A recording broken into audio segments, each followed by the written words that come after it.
As their push to the playoffs continues, what does the next step for the Denver Broncos look like as they continue to mold themselves into legitimate Super Bowl contenders? And the Denver Nuggets, who are off to their best start in franchise history, I want to run the exercise of what one singular word best describes this particular unit and the secret ingredient that's allowed them to be on the start that they are. All things to come on today's rundown. Thank you so much for joining us. While you're here, make sure you like and subscribe to our Denver Sports 1043 The Fan YouTube channel. You can find us at Denver Sports 1043 on YouTube, Instagram, and TikTok. If you're watching us, as many of you are, on X or on Facebook, we love you. We appreciate you. Like, share, comment, subscribe, and turn on those post notifications so that you never miss a moment with us. Plenty to get into today, so I want to welcome in pretty frequent Tuesday guest and certainly friend of the show, Jake Shapiro, Denver sports analyst at denversports.com, covering all things here across the Front Range. Jake, how you doing? I'm good. I was looking at pictures of the Bash brothers the other day just because I was thinking, what's it going to look like when Richie and I are in the Bay Area? That's right. That's right, man. Listen, the Denver Broncos are, in a very real sense, setting themselves up in the driver's seat of the ASC and putting themselves in a position to have two home playoff games at Empower Field at Mile High with the altitude advantage that naturally comes with, and one of the best home crowds in professional sports, certainly in the NFL, standing between them and a Super Bowl in Santa Clara 10 years after they last hoisted their Lombardi trophy. Jake, the Broncos have kind of, as they extend their win streak to 10 games, and they are 11-2 on the season, they've kind of found ways to win a multitude of different styles, right? I had the conversation with Zach By on the drive last week going into the Raiders game where I said, I think the Broncos have proven with their body of work this season that they can go 12 rounds with just about any team. But the one thing they haven't proven is that they can give you a first-round knockout. They can knock a team down early, stay up, and maintain a lead throughout the entirety of a four-quarter game to eliminate the drama, the stress, and the spectacle of these fourth-quarter heroics and late-game comebacks. Well, even though the final score wouldn't necessarily indicate it if you were just looking at it from a box score perspective, that was how the Raiders game played out. They had long, sustained drives. They went up early and never trailed. And yeah, there was some shenanigans at the end with the field goal and covering the spread and all of that. But, Jake, I asked this question to James Palmer yesterday, so I'll ask it to you. What were you most encouraged by when we're talking about these two particular things for the Broncos? One, that they got an early lead and held it for the entirety of the game, something they haven't shown that they're very good at doing this season, or that you got one of the more promising rushing performances from R.J. Harvey in particular, but that room as a whole going for north of 150 yards. I think for me, the most impressive thing in that game was the Broncos' ground attack and ability to control the game through the rushing portion of the game. The Denver Broncos barely gave up the ball in the second half just because they were able to keep grounding and pounding and keeping it within their grasp. And, there's ways to dominate teams that we've grown accustomed to that watch college football, like myself, where it's just you're back there and you're slinging it 50 yards downfield. You connect on one, and all of a sudden the score is 66-5 or 66-7 or whatever it might be, right? Like, it doesn't really matter what the score is because you're just going to keep slinging. But the football I grew up on, and the football I think that wins playoff games, is the football we saw against the Raiders, which is you are in control the entire game. And you are minimizing the window for the amount of mistakes and chaos that can happen in the game by cutting down that clock. And Sean, I think, I honestly was most impressed with Sean. I think that was the most impressive Sean Payton play calling game of his entire Broncos career. So that, coupled with the fact that R.J. Harvey, in the second half of his rookie season, when, as we know, history tells us, rookies really come online, that is a really encouraging sign for the Broncos heading towards this crucial run in December, that they have this rushing attack that can be utilized and just help them pound out a game like that. We have seen, Jake, what this Broncos offense looks like at its peak when you're talking about balanced approach, right? A run game and a pass game, and a run game that's not propped up by the quarterback's legs the way that it was in Bo's rookie season in 2024. That was what we got with J.K. Dobbins at the helm of that running back room. But in the month or so that J.K. has been absent from the starting lineup because of his injury, that's come entirely back into question. Now, I asked you as a part of that question, and I think I'll raise my hand and say that I think this was the most encouraging rushing performance of RJ Harvey's rookie season because there was a sustainability aspect to it that hasn't existed previously. You know, RJ Harvey had a big rushing game and a multi-touchdown game earlier in the season, but one of those runs was a 50-yard run that amounted to 70 or so, 75 yards of total offense. So if you take away that one broken play, it looked very similar to the kind of regression to the mean that we've seen. How confident are you, and how much, I suppose, did the Raiders game maybe swing your opinion on the comfortability with RJ Harvey being the lead back in a team that has deep postseason and Super Bowl aspirations? You know, the waiter's job at the restaurant is to get as big of a tip out of you as possible. And some people say, oh, this waiter really loves me.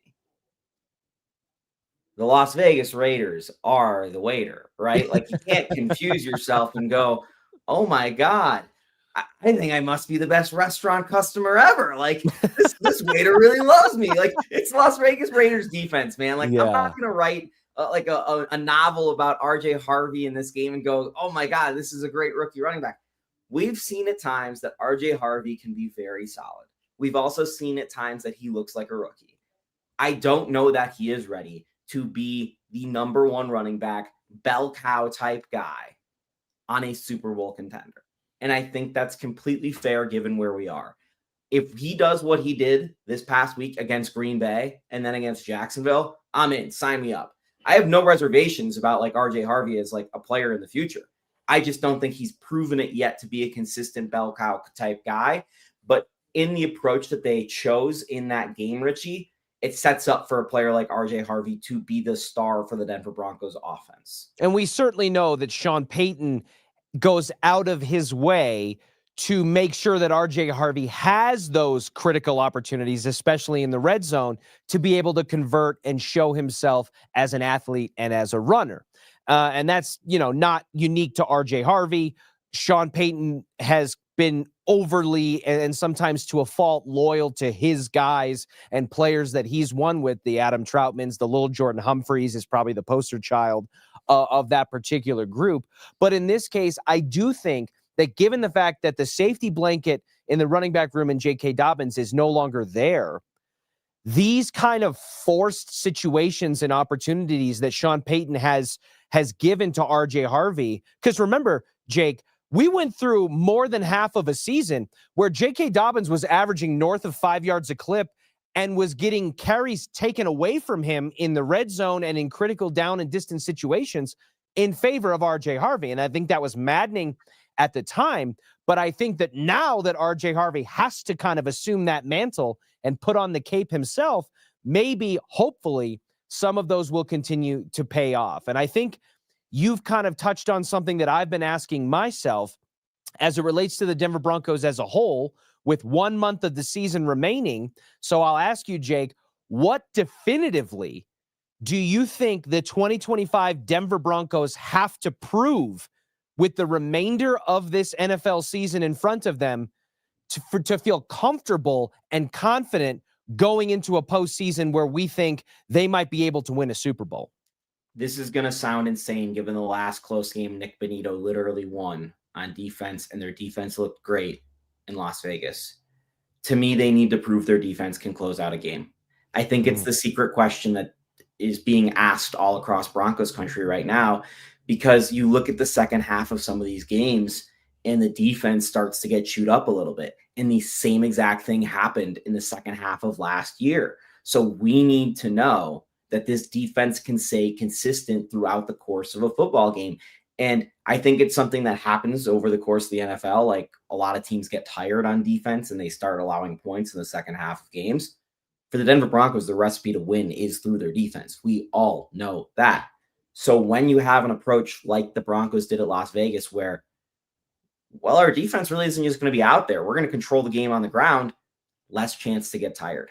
I want to see them try to replicate the strategy that they did in Vegas and just chew clock and keep their defense not on the field as much, because they put too much stress on that really good defense in Washington, and it came back to bite them. Thankfully, Nick Bonito made an awesome play, but that could have gone the other way.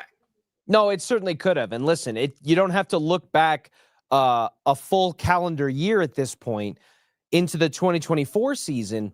And remember that when the calendar turned to December, the Broncos defense kind of imploded and resulted in them being one of the league's more top-tier elite level units statistically, to, by the end of December, being ranked as one of the worst in the NFL statistically in those same categories. So I think that's always in the back of people's heads. It's certainly in the back of mind of like, oof, okay, we're right around that time last year where this vaunted Broncos defense that put so much good tape out there in the season suddenly reverted back to some things that we weren't used to. And, you know, you can point to certain things. Last year, it was the injury to Riley Moss and a couple of others that kind of piled up. And then Riley rushes back against the Bengals and looks like a shell of himself and gets the T. Higgins experience kind of thrust into his face.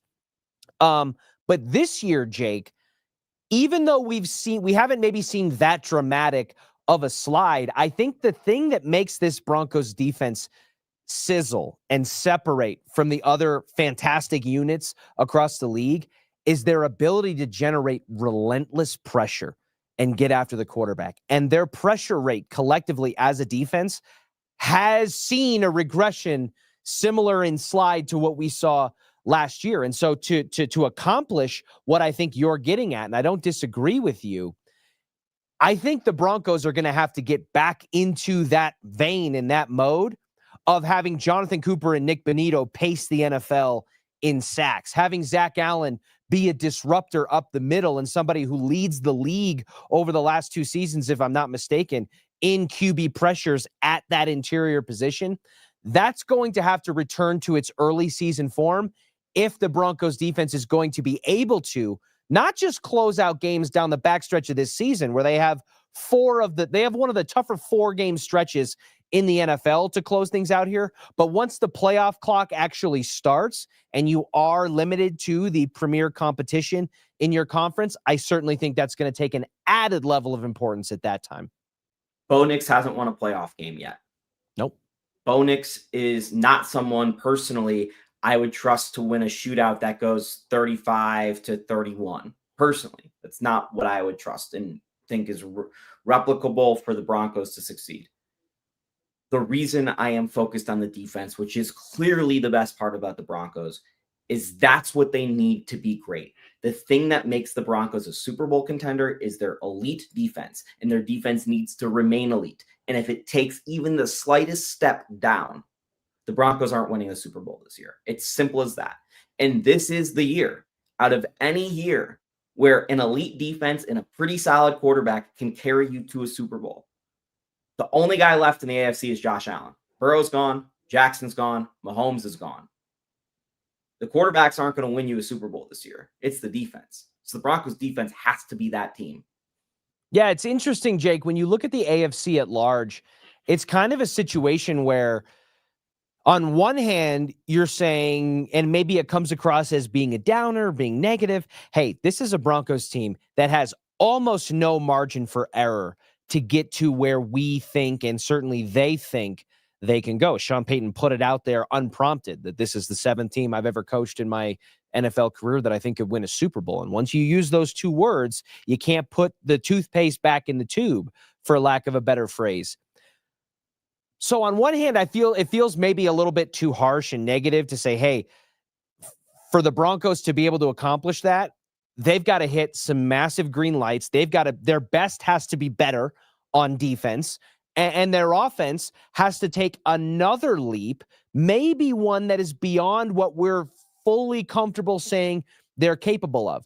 But on the other hand, Jake, we're talking about the Broncos being in a situation where if X, Y, and Z happens, they're going to hoist a Lombardi trophy in year 2 with Bo Nix and Sean Payton kind of as this quarterback head coaching combo. And when you take that into perspective with the last 8 years of Broncos football that we've witnessed, that's still one of those things that makes me kind of have to reality check myself and be like, wow, in some ways, I kind of can't believe we're here. But the Broncos, to their credit, Sean and Bo and that entire organization specifically, have put themselves in a position to have these conversations. I think that's special. Yeah, the way this thing's going, I'll put it as simple as this to the old school heads in Broncos country. Bo's not going to be talking about Sean the way John talked about Dan Reeves. Yeah, that's a good point. Yeah. Obviously, that was a little bit contentious and something that I think we're going to get even more of a sneak peek inside with this Elway documentary coming out in a couple of weeks, which will certainly be appointment viewing for those of us here in the metro area. It is time to hit the turn. Presented by The Birdie Bar, Louisville's premier indoor golf bar experience. Check them out online or on Instagram at thebirdie.bar.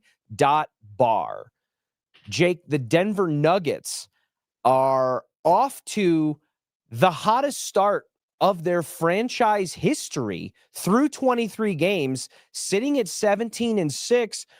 And I think that there's even an added level of either feeling that's impressive or what could have been, given the injury situation that they've experienced early in the season, being down multiple starters, 2 or 3 at a time during this initial 23-game stint. How significant is it to you, Jake, that the Nuggets, from a record standpoint, floated primarily by the fact that they're playing excellent on the road, have been able to accomplish this 23-game start with the injury roadblocks and other things that have kind of laid their way in front?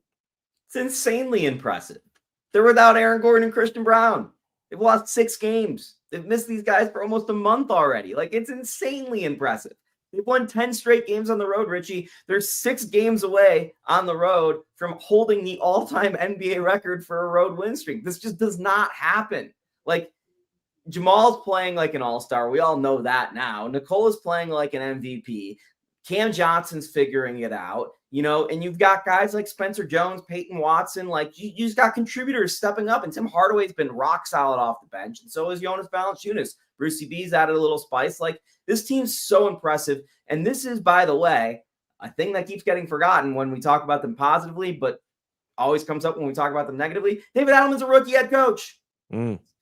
He's lost 6 games as an NBA head coach in the regular season. Yeah, that's 20-6 as a regular season NBA coach. He was the fascinating case study because of the timing of how things happened with Michael Malone and Calvin Booth, that at the end of the 2024 postseason, he had more playoff wins than regular season wins as a standing head coach. And I think that was such a quirky way to start his tenure. And it's kind of left a lot of intrigue and expectation heading into this season. One, because of where the Nuggets are at, but 2, because of his previous fit with the coaching staff prior to Malone's dismissal and all of the things that he kind of brought from a clipboard perspective, from a player, a relationship perspective, somebody that Aaron Gordon, Nikola Jokic, and Jamal Murray, all of which were kind of campaigning for this guy to get the job and being excited about what he could bring. You talk about carrying over, Richie. The Nuggets have the number 1 offense in the history of the NBA right now. DA is the offensive guy. Like, this is the offense that DA wanted, and they've done some things different here and there. We can get into it, but the point is, they are led by the number 1 offense in the history of the NBA on an all-time road winning streak and have the best start in the history of the Nuggets franchise. Like, there are things to be upset about, no doubt. Like, their offense late in games dries up a little bit. It's a little concerning. Like, why do you think that is, by the way? Why? Because there was such a hallmark of the Nuggets offenses and teams in general in the last 5 minutes of halves and games, what you would call kind of like clutch time within a game. The Nuggets were almost unbeatable. It was kind of a situation where when that phase of the game came to pass, the Nuggets, to use like a boxing analogy, they were going to outpoint you. They weren't going to allow you to win a game or steal a game in that situation, and they were excellent at maintaining and extending leads. But that has seemed to shift, and I think that's part of the reason why they've had such a surprising lack of success at home, where you've seen some pretty subpar teams, the Chicago Bulls, the Dallas Mavericks, the Sacramento Kings, come into Ball Arena and do exactly the thing that almost no team found a way to do with Nuggets from previous years and iterations. Why do you think that shift has taken place, especially given all of the depth and scoring firepower that the Nuggets front office brought in this offseason by swapping out MPJ and Cam Johnson? So this is twofold. Number one, teams in the NBA tried a lot harder down the stretch of games during the regular season. It's the only time you'll see kind of like a hint of playoff basketball is the last 5 minutes of the fourth quarter during the regular season. The Denver Nuggets are without Christian Brown and Aaron Gordon. And as nice of a story as Spencer Jones and Peyton Watson are, they are not the threats offensively and do not have the chemistry with Nikola Jokic that those guys do. Simple as that. Like they are working as a new unit, Cameron Johnson included. So Nikola Jokic, when he is out there at an end of game right now, the only guy he has supreme trust in is Jamal Murray. It's just those two.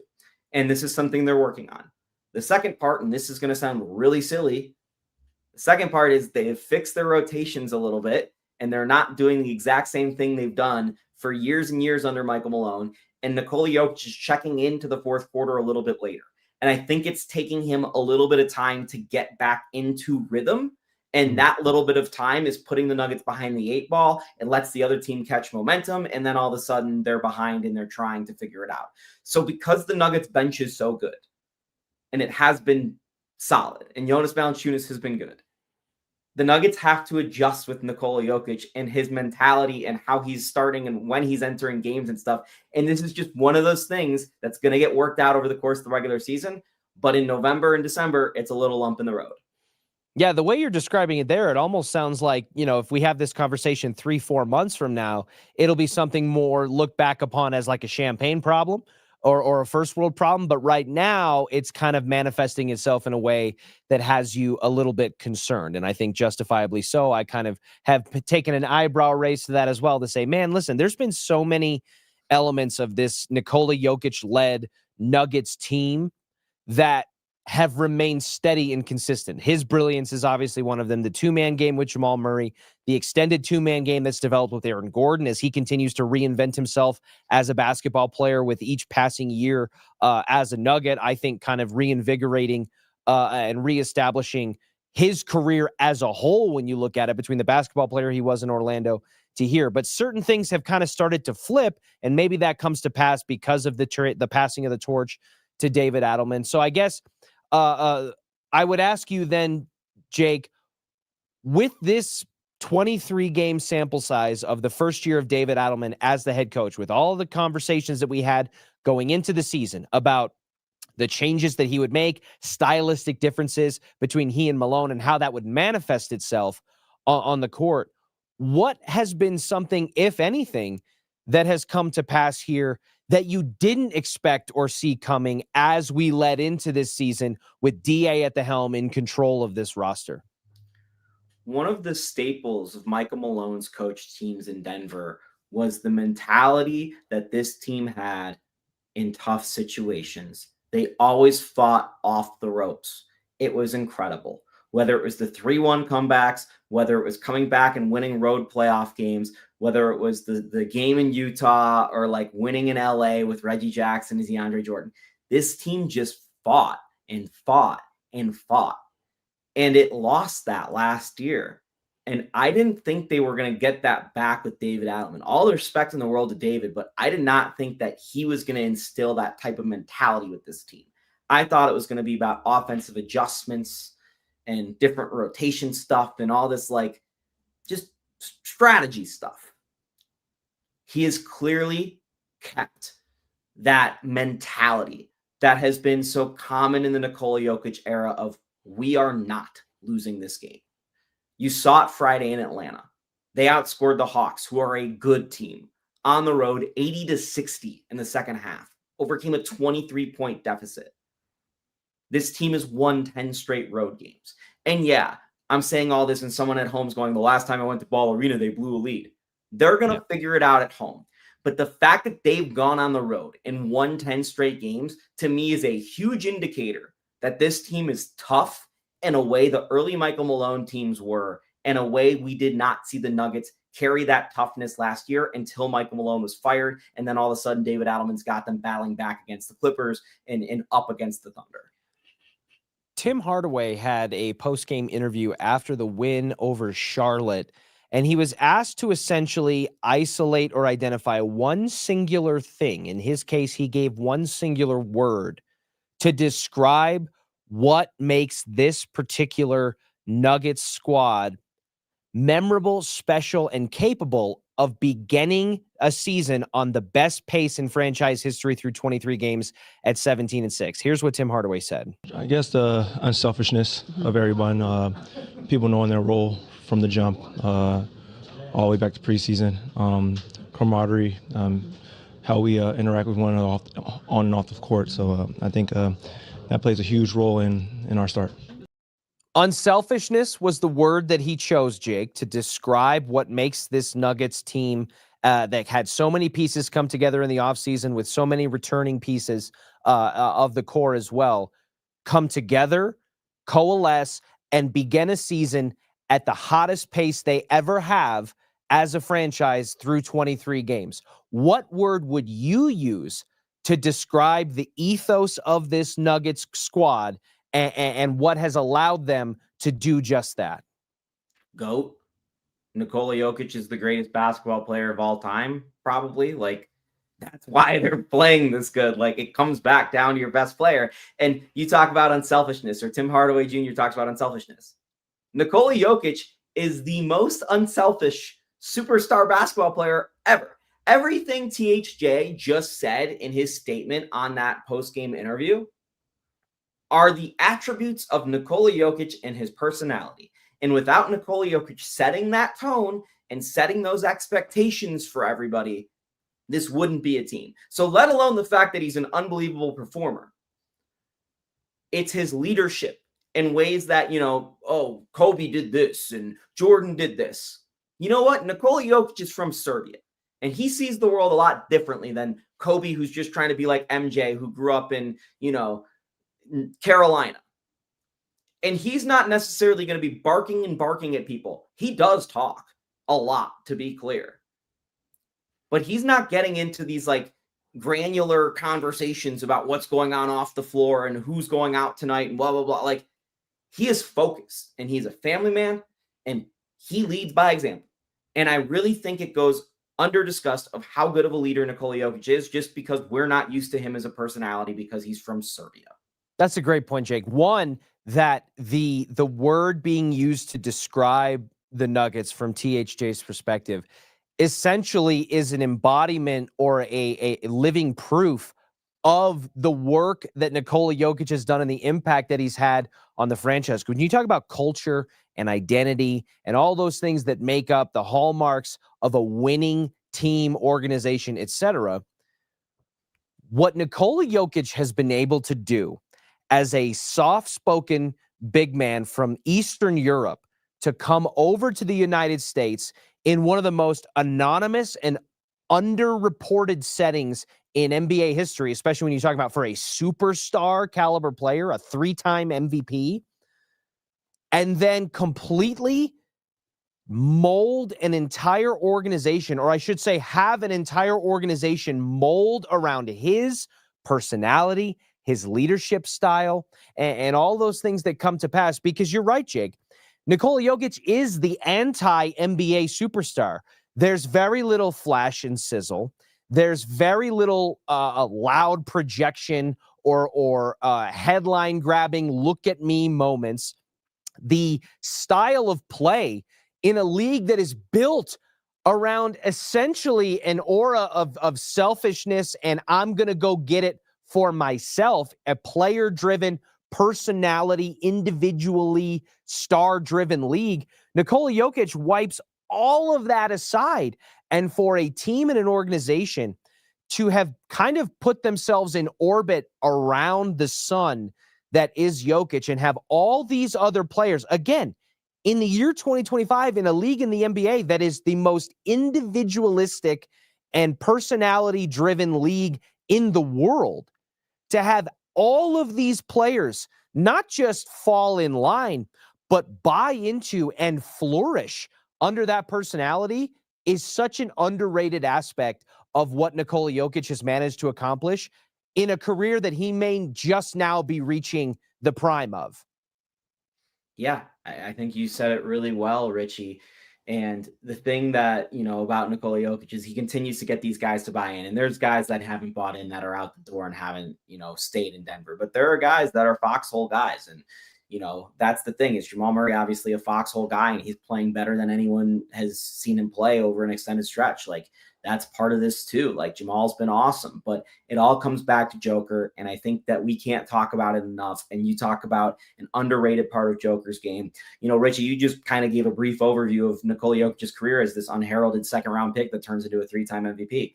We've known about Victor Wembanyama since he was 15 years old. If Victor Wembanyama has the exact same career as Nikola Jokic, that's a hit career for Victor Wembanyama, who was the number 1 pick in the draft. Right. Nikola Jokic, it doesn't make any sense that this happened in 2025, going back to when he was drafted in the mid-20 teens, like that this guy could fall through the cracks and the Nuggets could get him, and the Nuggets didn't even know what they had for a while. Like, it does not make sense that this could happen in today's day and age, and yet we're here, and he still is dominating the NBA, and we're talking about him like the Messiah because he might be on the basketball court. I'm not completely unconvinced. And this is coming a day after his teammate wins Player of the Week for the first time that one of his Nuggets teammates have won Player of the Week since 2018, when it was Paul Millsap, who had an incredible NBA career. But everything Jamal Murray has done in his NBA career is tied back to Nikola Jokic. And think about that, Richie, for a second. Jamal Murray was the 7th overall pick in the draft. He was one of the highest rated recruits going to Kentucky. He was one of the best basketball players in Canada. As a kid, still is one of the best basketball players from Canada. In his entire career, the best possible outcome of Jamal Murray's career, and we've known this for 7 years now, is that he will just be the partner to Nikola Jokic. He will just be the sidecar. And he's been okay with it.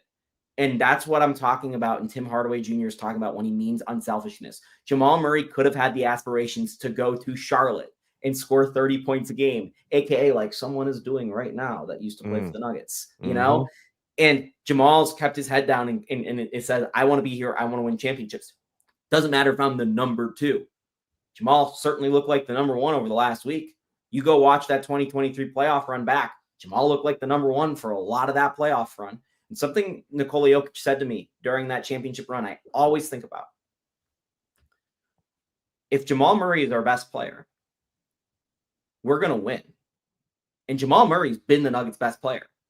Not consistently throughout the course of the season, but a lot more nights than normal. No, he's averaging career highs in like 6 major statistical categories. And a couple of last quick ones here for you on the way out. One related to Jamal Murray, who, again, is off to the best start of his career, which coincides with the best 23-game start in the history of the Denver Nuggets franchise. And it's not naive of me to think that those two aren't tied together in some respects to go along with what Jokic told you during their championship playoff run.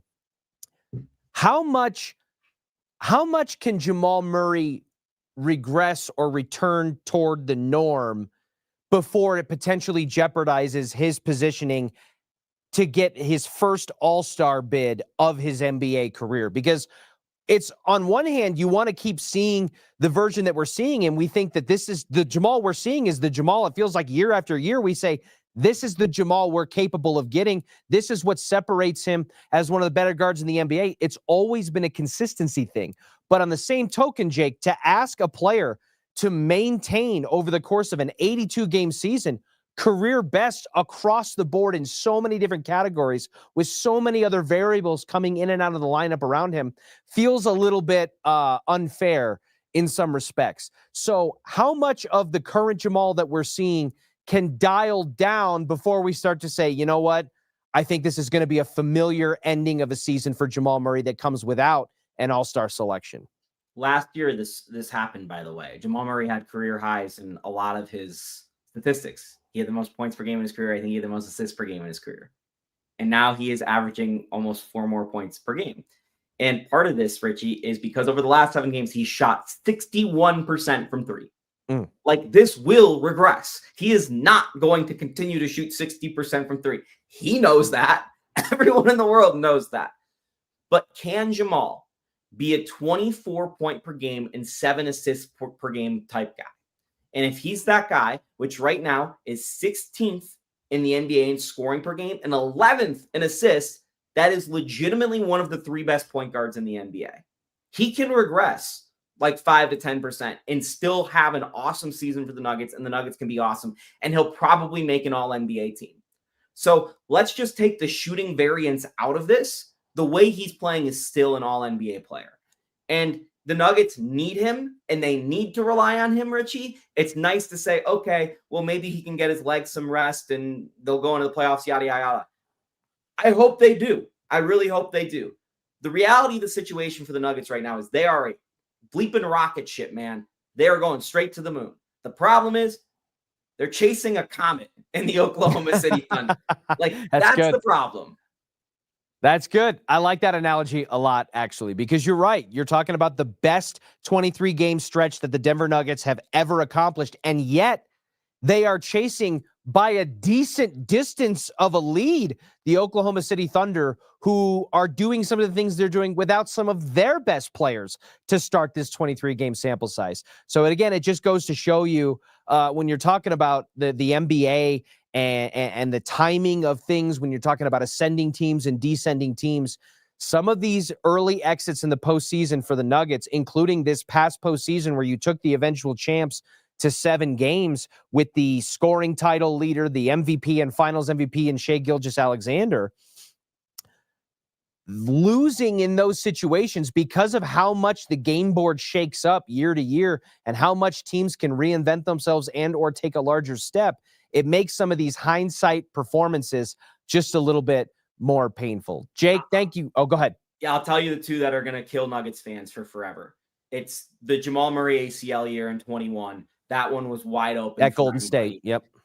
And then the other one that's going to kill people, and it didn't at the time because we were all riding in the championship hangover and it was fun. But the more distance we go away from it, that Game 7 loss against Minnesota is going to kill people. Like, that's just going to live in people's heads.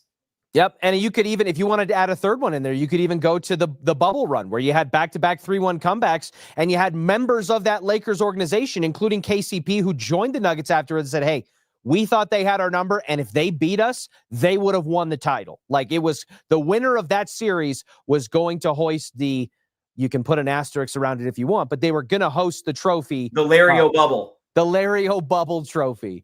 Jake, thank you so much for joining us, as you so often do. We appreciate all your contributions on the Broncos, the Nuggets, and everything going on at denversports.com, certainly the Buffs as well, and we will find a time to check in again soon. See you, buddy. Appreciate it. To the rest of you out there, have a wonderful rest of your Tuesday afternoon.